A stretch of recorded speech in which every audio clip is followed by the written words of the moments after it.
ভাই আপনি তো পার্সোনাল আপনি বলতেছেন বিভিন্ন জনের সাপোর্ট নিয়ে আপনি চলেন, কিন্তু ওই সাপোর্ট নিয়ে আপনি বাংলাদেশের সবচেয়ে ভিআইপি এলাকা গুলশানে থাকতেছেন এবং একটা মাইক্রো ব্যবহার করতেছেন, এটা ক্লারিফিকেশন নিশ্চয়ই দেবেন। আপনাকে বিভিন্ন নামে বিশেষায়িত করা হয়, কেউ মংলা মাসুদ বলে, কেউ বন্দর মাসুদ বলে।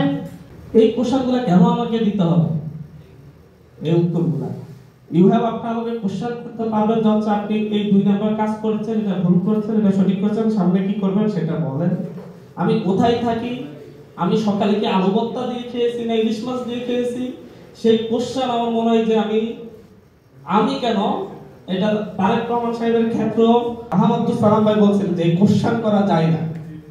ওকে, এটা কোশ্চেন করা যায় না কারণ আমি কোনো পাবলিক, একটু শেষ করি, আমি কোনো পাবলিক দায়িত্বে নেই এবং আমি কোনো গভর্নমেন্ট কিংবা হচ্ছে নন গভর্নমেন্ট এমনকি কোনো প্রাইভেট কোম্পানির সাথে জড়িত নই। আমি একজন মানুষ, আমি যদি রিক্সায় চালাইয়ে খাই কিংবা হচ্ছে হেঁটে হেঁটে খাই, সেই কোশ্চেনটা আমার মনে হয় যে হচ্ছে এভাবে আসতে পারে না, যে হচ্ছে আপনি কোথায় থাকেন।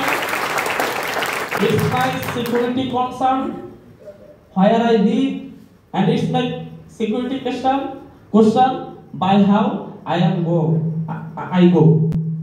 ভাই আপনি তো পার্সোনাল প্লিজ এটা খুবই এই উত্তরগুলা অবশ্যই আসতে হবে, কারণ আমি উত্তর দিচ্ছি। প্লিজ, কোশ্চেনও ঠিক ছিল, উত্তরটাও দিতে হবে, যেহেতু এই কোশ্চেনগুলো অনেকবার আসতে হবে। এটা এই জন্য ক্লিয়ার করতে চাচ্ছি, অ্যাজ এ সিটিজেন। এখন আপনি আপনার কেউই আমাকে কি করি, কি খাই, কি করি এবং আমার পাঞ্জাবিটার কি 4000 না 3000 সেটা আপনি জিজ্ঞাসা করতে পারেন না, নাকি 1000 টাকা। কারণ আমি এখন কোনো পাবলিক কোনো জবে নেই, কোনো পাবলিকের কোনো কাজের সাথে জড়িত নই।